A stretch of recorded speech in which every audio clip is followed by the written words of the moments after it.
Bien le Seigneur, soyez bien au nom puissant de Jésus de Nazareth, qu'il vous fortifie et qu'il vous donne cette grâce de continuer, vous préparer dans ce temps de la fin. Nous savons tous que notre Dieu revient bientôt et que c'est important que nous préparions tous, c'est-à-dire que nous lavons nos robes vraiment dans le sang de l'agneau au moment de la repentance. Donc c'est très important de ne pas oublier cela et d'arrêter de courir vis-à-vis de ce monde et de se concentrer sur l'essentiel et utiliser notre temps à bon escient. Bon, voilà, aujourd'hui nous sommes le 9 avril 2019 et je vais vous parler de l'église de la Odyssée.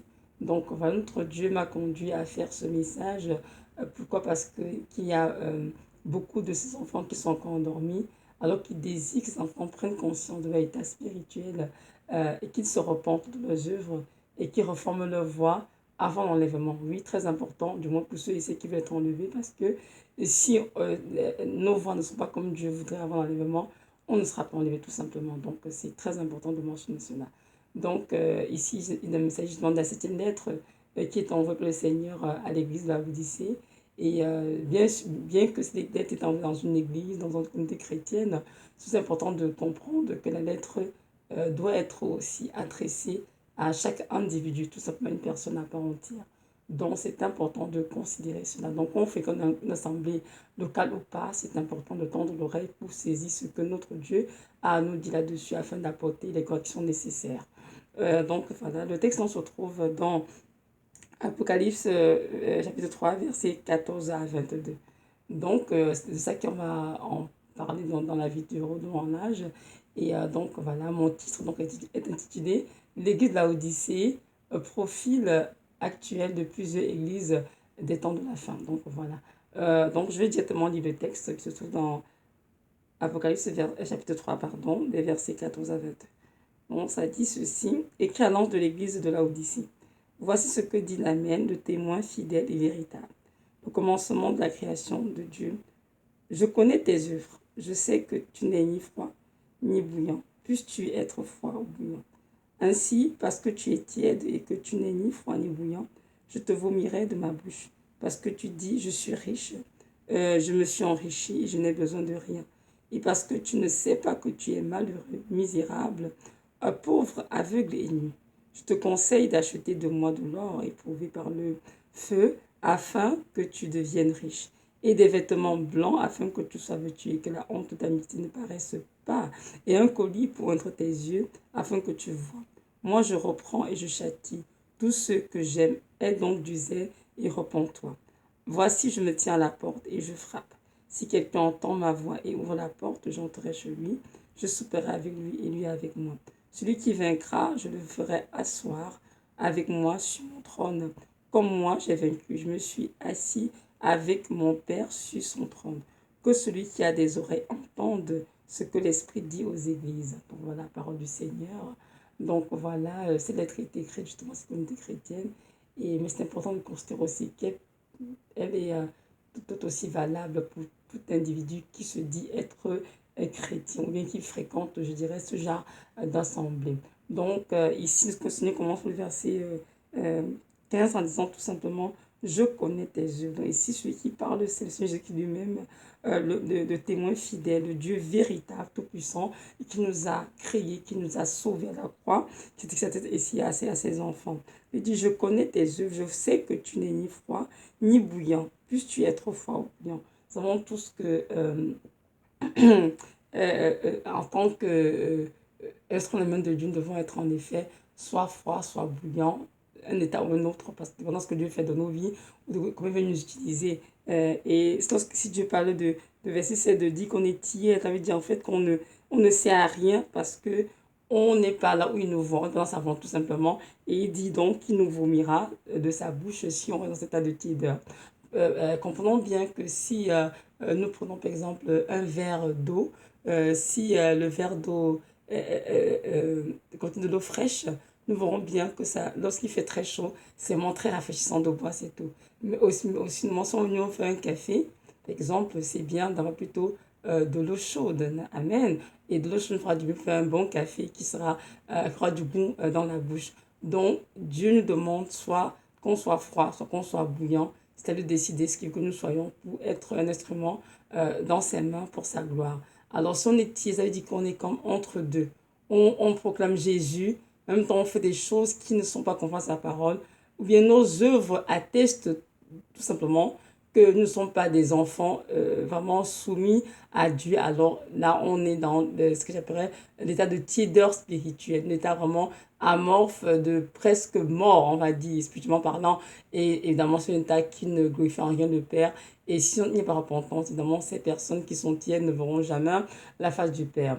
Le Seigneur connaît nos œuvres, en effet. Il sait très bien qui nous sommes dans l'église et dans nos maisons. Il connaît tous nos péchés, toutes nos faiblesses, toutes nos qualités, tous nos manquements, tous nos combats. Tout est à nu devant lui, rien n'est caché devant sa face. Et notre Dieu, évidemment, ne suit pas aux apparences parce que il regarde dans nos cœurs d'abord. Donc, ce que les autres ne peuvent pas voir dans notre cœur, Dieu voit très bien. Donc, si les aimés se fient aux apparences, notre Dieu Tout-Puissant ne se fie pas aux apparences, mais il regarde bien dans le cœur, il voit tout ce qui s'y passe. Donc, voilà. Il dit, verset 17, parce que tu dis, je suis riche, je me suis enrichi et je n'ai besoin de rien. Et parce que tu ne sais pas que tu es malheureux, misérable, pauvre, aveugle et nu. Donc ici, on voit bien que ces personnes qui vont dans ces églises, ou bien cette église simplement, paraît être riche, être comme bien, je manque de rien, tout ce dont j'ai besoin. Donc apparemment, les personnes dans cette église semblent avoir tout ce qu'elles désirent. Elles sont riches, elles ne manquent de rien, elles ont le confort matériel, elles ont tout ce qu'elles désirent en fait. Donc, ce sont les hommes en fait, quand on regarde, on dit waouh mon Dieu, ces personnes, on est très bien, elles ne manquent de rien, elles ont tout ce qu'elles désirent parce que nous les hommes nous jouons de manière charnelle. Alors que Dieu, lui, joue de manière spirituelle. Donc, quand on regarde ces églises, on se dit, mon Dieu, ces églises ont vraiment le confort matériel. Euh, on peut voir la technologie de haute qualité, on voit les grands écrans, les librairies qui font du commerce, vente de livres, de CD, de DVD, des enseignements. On peut voir des écoles de formation, ça et là. On voit qu'ils font des concerts payants. Bref, ils font tellement de choses. Et là, on se dit, ils ont de belles voitures, de grandes maisons, vraiment, ils ont constamment des vêtements luxueux. Donc, en fait, lorsqu'on les regarde, en fait, on se dit, waouh, Seigneur, mais ils ont tout ce qu'ils désirent en fin de compte. Ces personnes n'ont rien à désirer en fait sur cette terre, quoi. C'est comme ces personnes paraissent être bénies et elles ont tout ce qu'elles désirent. Mais comment est-ce que Dieu les voit? On va voir ça ensemble, comment Dieu les voit. Donc, on voit bien que le Seigneur lui dit à son tour, il dit, tu ne m'excuses parce que tu ne sais pas que tu es malheureux, misérable, pauvre, aveugle et nu. Waouh! Donc, le monde se fie aux apparences, d'accord, ils ont les biens. Ce genre d'église, en fait, les gens qui y vont sont très très bien. Mais lorsque Dieu regarde son trône, il voit autre chose. Il voit que ces gens sont misérables, malheureux, pauvres, aveugles et nus. Donc, on va voir un peu ensemble en détail ce qui se passe. Dans mon spirituel, Dieu dit qu'ils sont malheureux. C'est-à-dire, nous on comprend que le vrai bonheur, ce n'est pas avoir l'argent, le confort matériel, avoir de beaux bâtiments, avoir tout ce qu'on désire. Mais le vrai bonheur, c'est vraiment d'avoir reçu Christ dans nos cœurs et de vivre pour lui. D'avoir avec lui une profonde relation d'intimité et de vivre rien que pour lui.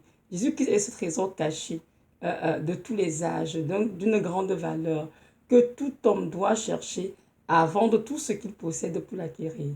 Donc, lorsqu'on a Jésus-Christ, on a tout en Christ pleinement. On a besoin de convoitise de ce monde. On est heureux le Seigneur et c'est ça le véritable bonheur. Donc ici, vous êtes misérable. Misérable, il dit quoi? Tu es pitoyable, tu es pitié. En fait, donc, dans la vie réelle, les gens vont t'acclamer, t'aduler, alors que le Seigneur te voit vraiment comme un pauvre misérable qui fait pitié, qui n'a rien en fait pour lui.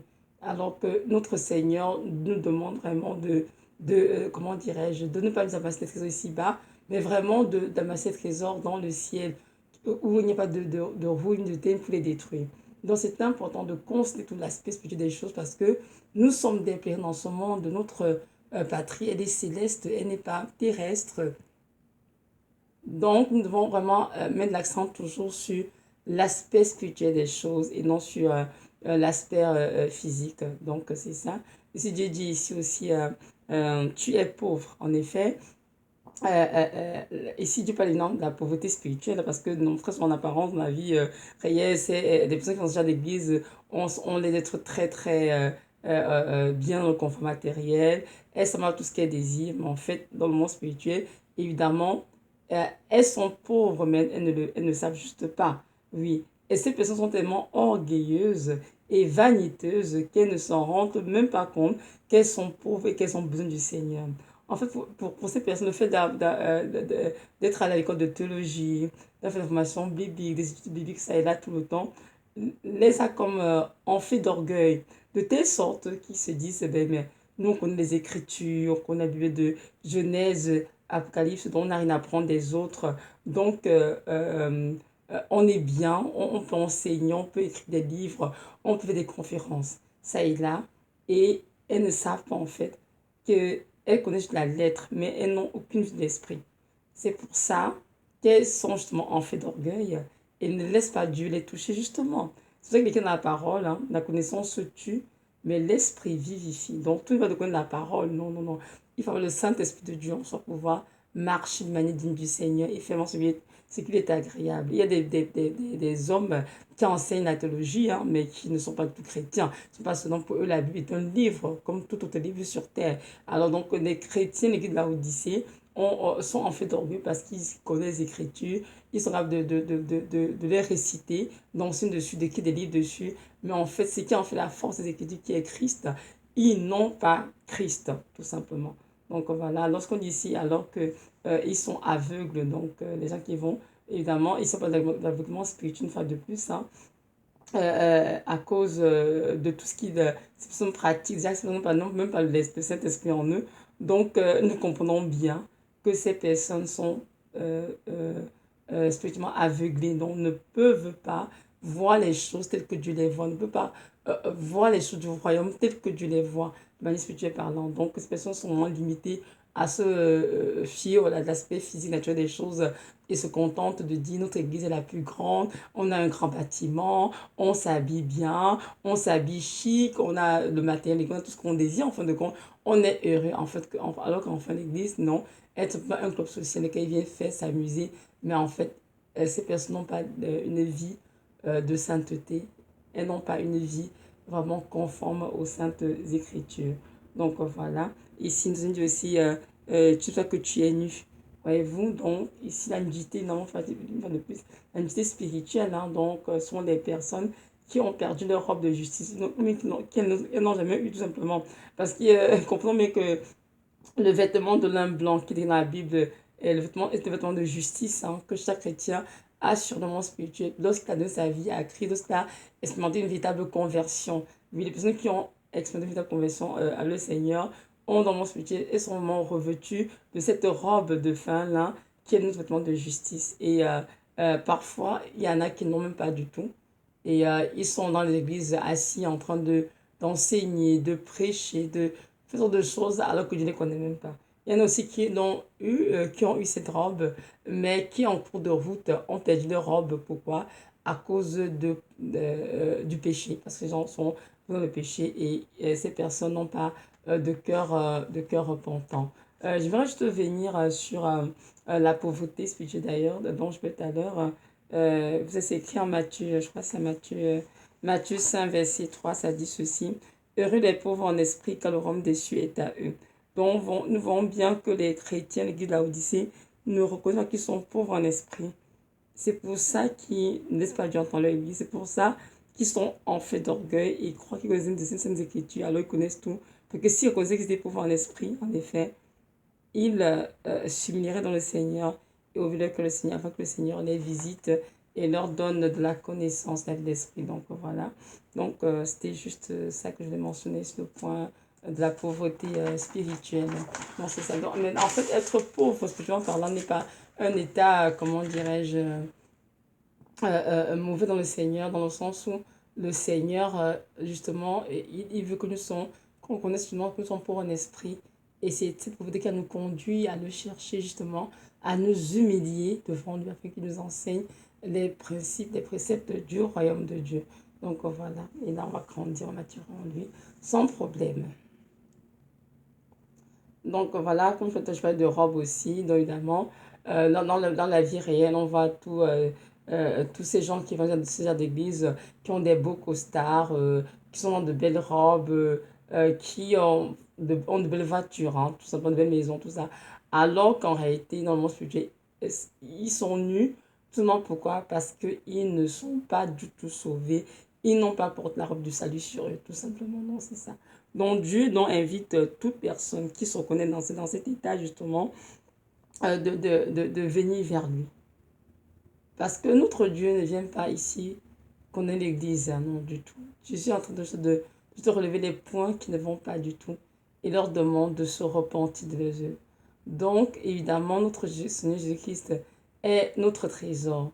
Et s'il demande de venir à lui, acheter de l'or et pouvoir le feu, ce n'est rien d'autre que le salut qui est suivi, évidemment, accompagné ou suivi des dons de l'esprit, tout simplement, pouvoir marcher dans ses voies. Et non, lorsqu'on a ce salut en Christ et de cet esprit et vient de notre cœur, nous portons inévitablement ces vêtements blancs dont il parle pour couvrir notre nudité.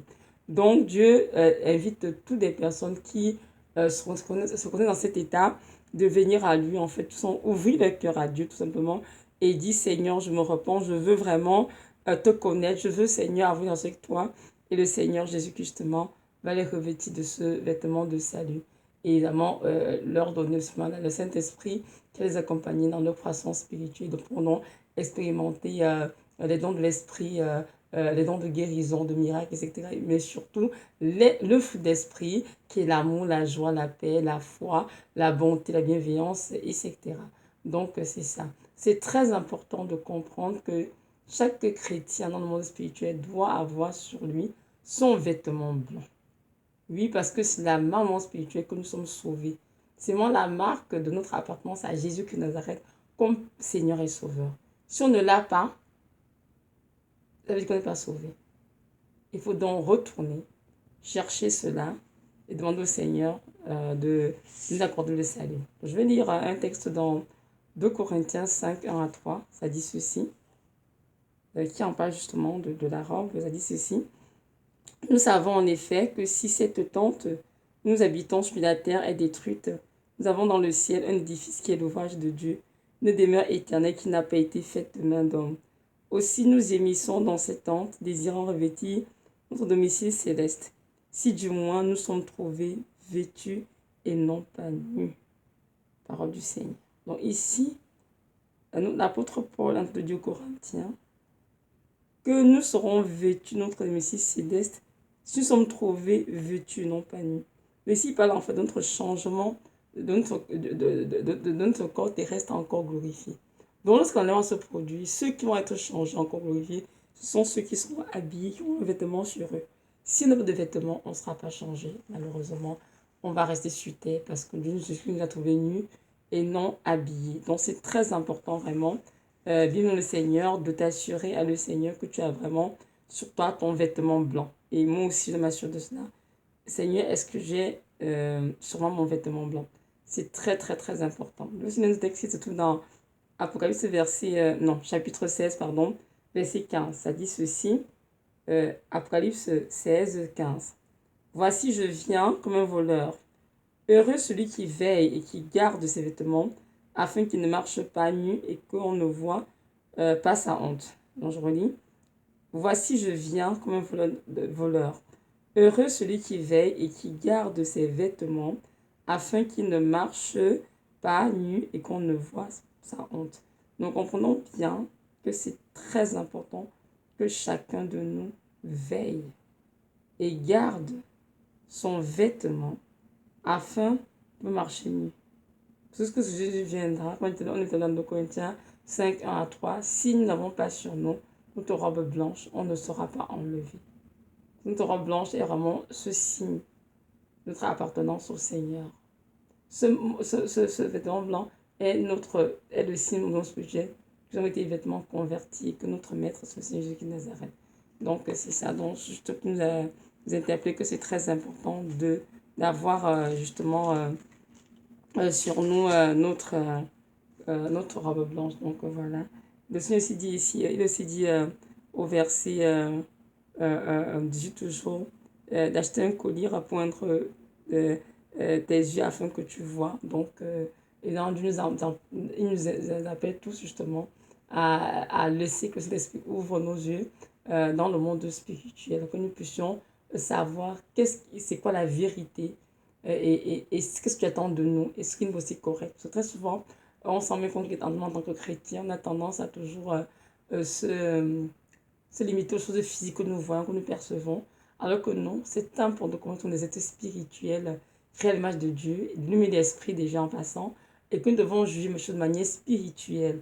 Et nous devons discerner quelles sont les vérités spirituelles sur le cœur de Dieu et quels sont les mensonges de Satan à cause de ce que Dieu nous enseigne. Et c'est important justement de laisser Dieu oindre nos yeux, ouvrir nos yeux spirituels, que nous puissions être capables de discerner clairement ce qui se passe, c'est quoi la vérité, c'est quoi le mensonge, afin de choisir évidemment de suivre le chemin de la vérité, non le chemin du mensonge, de choisir de vivre la vie que Jésus a pour nous, de choisir de vivre la vie et non de la mort. Donc c'est ça, c'est très important. Beaucoup d'enfants de Dieu ont du mal à voir spirituellement ce qui se passe autour d'eux dans leur vie, parce que très souvent nos yeux ont été voilés, parce qu'on regarde toutes les choses qui sont devant le Seigneur, des films, enfin, toutes sortes de choses que Dieu n'aime pas tout simplement. Et aussi parce que nous, dans ces églises, que nous fréquentons, les églises qui ne sont pas du tout honte du Seigneur, les églises qui n'ont pas le Saint-Esprit comme conducteur, ces églises, évidemment, tous les dimanches mettent un couche de voile, malheureusement, sur les yeux. Ce qui fait carrément de nos chrétiens se retrouvent comme confus, ils ne savent plus ce qui est bien, ce qui est mal. Et on voit bien qu'à un moment donné, le chrétien devient comme, or, le mal est appelé bien, le bien est appelé mal, dans la confusion, quoi. Et on se met à se mélanger, on commence à tordre la parole de Dieu pour pouvoir conforter nos doctrines erronées. Et c'est là, justement, que Satan prend plaisir justement à bien nous détruire parce qu'il s'est dit, bon, comme spirituellement parlant, ils ne comprennent, ils ne voient pas ce qui se passe, alors je fais ce que je veux d'eux. Et là, il saute dessus et puis il détruit les chrétiens actifs et conduit plusieurs en enfer. Donc voilà. Verset 19, le Seigneur dit ceci, moi je reprends et je châtie tous ceux que j'aime, et donc du zèle et reprends-toi. Donc comprenons bien que si Dieu tente de faire un tel message, c'est parce qu'il nous aime, petit 1. Et petit 2, il désire tellement nous voir enfin nous réveiller et mettre nos vies en rêve pour entrer au ciel. Nous devons comprendre que notre Seigneur Jésus-Christ ne s'est pas créé pour l'enfer. L'enfer a été créé pour Satan et ses démons, et non pour l'être humain. Donc, lorsqu'il vient, il vient venir pour nous dire, c'est le temps de prendre conscience, mon enfant, de ton état spirituel, afin de te repentir, de changer de vie. C'est le temps de te réveiller, de comprendre que la nuit est avancée, que je reviens bientôt. Alors, c'est le temps de te réveiller, de t'affairer vraiment à nettoyer ta robe, à quitter cet état de tiédeur que tu te trouves et à te repentir tes yeux, sinon je vais te vomir. Donc, notre Dieu vient vraiment avec un cœur rempli d'amour, de compassion très égard, et pour nous demander de nous réveiller si nous voulons faire partie de ceux qui seront levés et arrêter de nous mentir à nous-mêmes, disant qu'on est chrétien, un peu dans le monde, un peu dans l'église, où bien on prononce son nom tous les jours, on délivre en son nom, on écrit en son nom, on écoute des prédications, on dit Jésus, Jésus, mais en fait, en réalité, la substance de toutes ces choses, ce n'est pas Jésus. Ce n'est que le diable qui est assis dans l'église tranquillement et fait n'importe quoi. Mais c'est à nous donc de nous réveiller, d'avoir le discernement, pour comprendre que Seigneur, ça c'est pas de toi, ça c'est de toi, et de choisir le chemin de la vie, non le chemin de la mort.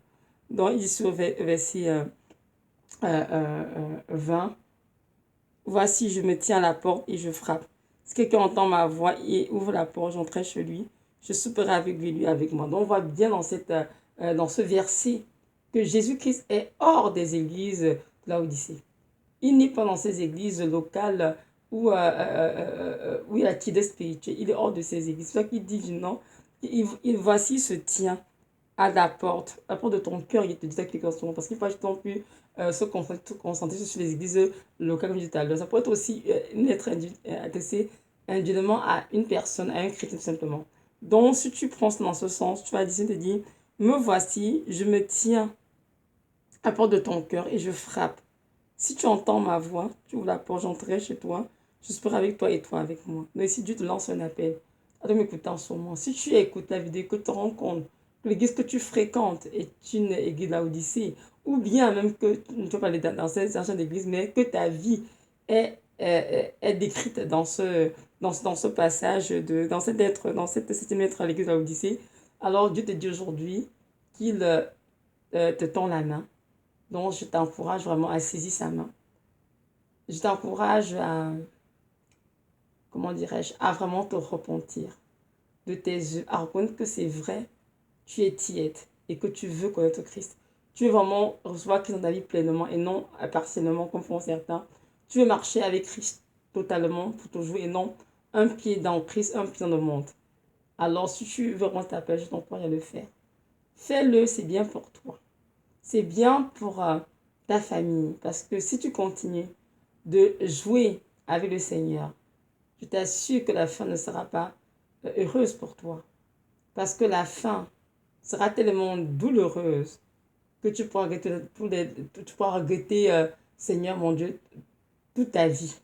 Donc c'est mieux de te réveiller maintenant et d'entendre ce que tu d'esprit, de prendre acte et de courir dans les bras du Seigneur afin d'obtenir miséricorde et guérison et commence à marcher vraiment main dans la main et fais tout ce qu'il te dira. C'est très important. Vous savez, notre Dieu est un Dieu puissant, merveilleux, magnifique est le Seigneur. Il tient la terre dans sa main. Il peut écraser en un seul coup. Mais il a tellement d'amour pour l'humanité. Oh, j'aime cela. De tout ce qui s'arrête tout le temps pour venir vers nous, pour nous avertir, pour nous corriger, dans le but de nous préparer à son retour. Pourquoi? Parce qu'il nous aime. Comme l'a dit verset 19. Moi, je reprends, j'attire tout ce que j'aime.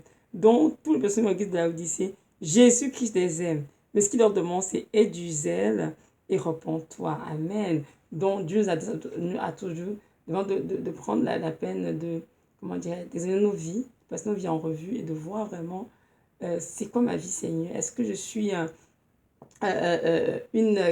chrétien, une chrétienne tiède, Seigneur? Est-ce que je suis vraiment dans ta volonté dans ma vie?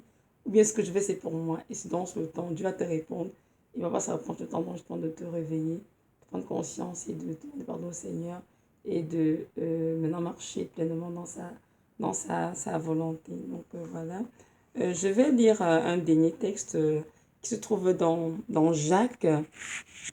Jacques chapitre 4, des versets 4 à 10, et pour nous, juste nous aider vraiment à comprendre que notre Seigneur désire qu'on s'humilie devant lui. Et pour ceux qui s'humilient, qui sont sincères, qui ressentent la misère, Dieu va les sauver certainement. Donc Jacques chapitre 4, verset 4 à 10, ça dit ceci. Adultère que vous êtes, savez-vous pas que l'amour du monde est inimitié contre Dieu? Celui donc qui veut être ami du monde se rend ennemi de Dieu. Croyez-vous que l'Écriture parle en vain? C'est avec jalousie que Dieu chérit l'Esprit qu'il a fait habiter en vous. Il accorde au contraire une grâce excellente. C'est pourquoi l'Écriture dit, Dieu résiste aux orgueilleux, mais il fait grâce aux humbles. Soumettez-vous donc à Dieu, résistez au diable, il fuira loin de vous. Approchez-vous de Dieu et il s'approchera de vous. Nettoyez vos mains, pécheurs, purifiez vos cœurs, hommes irrésolus. Sentez votre misère, soyez dans le deuil et dans les larmes, que votre rire se change en deuil, votre joie en tristesse. Humiliez-vous donc devant le Seigneur et il vous élèvera.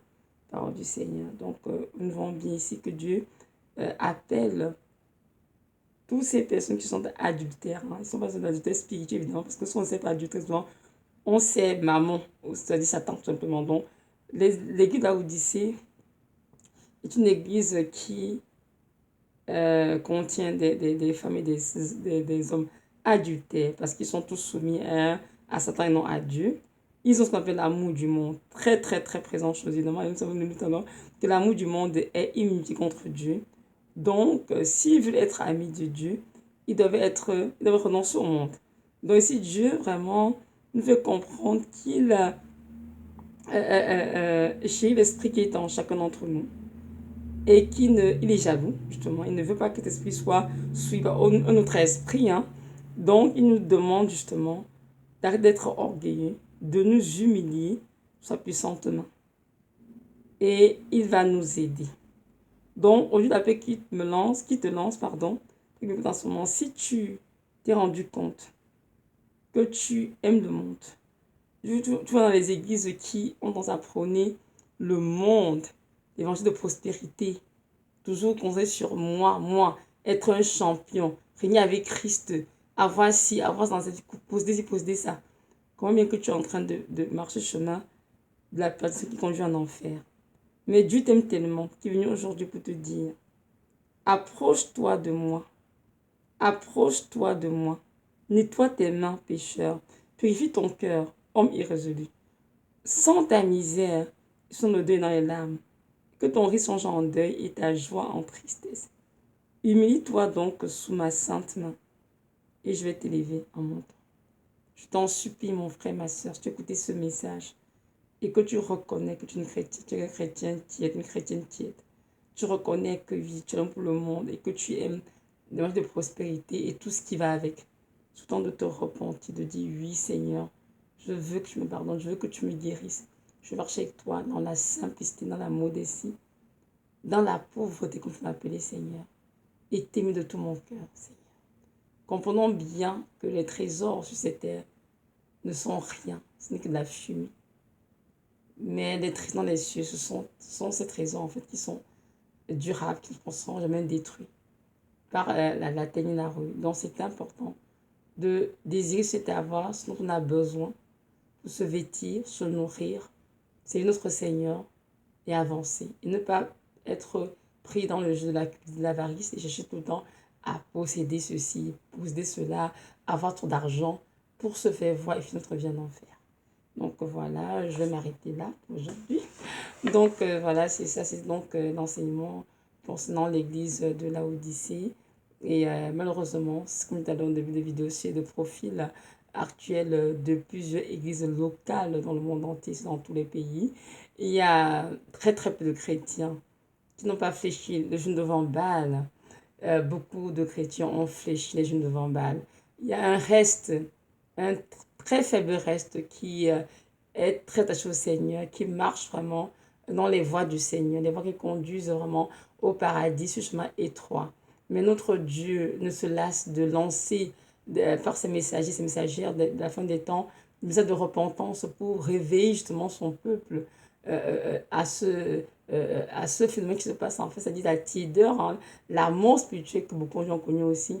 Disent le temps de vous réveiller, mes enfants, c'est le temps de comprendre que la nuit est avancée. Il faut mettre vos vies en règle car je reviens bientôt. Donc, ma prière, c'est que Dieu nous aide tous vraiment à nous réveiller, chacun à son niveau, et de mettre nos vies en règle. C'est très important. Après l'enlèvement, cette terre va connaître des moments de douleur, des choses désastreuses que personne n'a jamais vu cette terre. Donc, il ne faut pas chercher à dire je vais rester après l'enlèvement et ensuite je vais souffrir pour la cause de Christ et entrer au ciel. Non, ne pensez pas comme ça.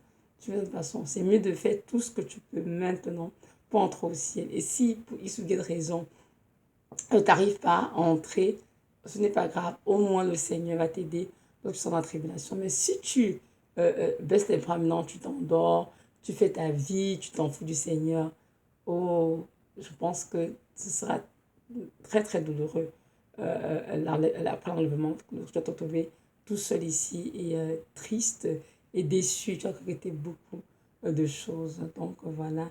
Donc, vraiment, affairons-nous à préparer, à laver nos robes dans le sang de l'agneau, à nous repentir tous nos œuvres ténébreuses et laissons notre Dieu nous purifier, nous sanctifier, que nous sommes prêts pour ce grand chemin. Donc, c'est ça. Maintenant, si tu m'écoutais et que tu es aussi une personne qui va à l'église hein, tous les jours, matin, midi, soir, mais qui réalise en fait, au fond de toi, tu n'aimes pas sauver parce que tu n'as jamais fait de prière de repentance devant le Seigneur. En fait, tu y vas seulement. Peut-être l'église, c'est un club social où il y a des gens qui s'habillent chic, qui sont beaux, des gens qui fraternisent ensemble, manger, jouer la musique et toutes sortes de choses. Comprends bien que le salut est personnel, individuel. Donc, c'est important qu'en tant qu'enfant, créature de Dieu, que tu t'approches de son trône toi-même de ta volonté pour dire Seigneur, je reconnais que je suis pécheur, je veux être sauvé, je veux que tu changes ma vie, je veux que tu viennes dans mon cœur. Et le Seigneur te conduit à faire ta paix de repentance, même que tu es péché, il va venir dans ton cœur, siéger comme ton roi, ton Seigneur et ton sauveur. Donc voilà, donc, je t'encourage vraiment à faire ce pas de foi et je t'assure que tu ne regretteras pas.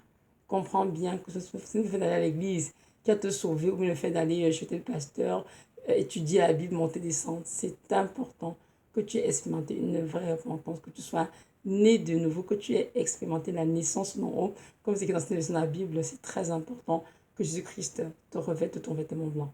Donc voilà, sois richement béni dans le nom puissant de Jésus-Christ. Amen.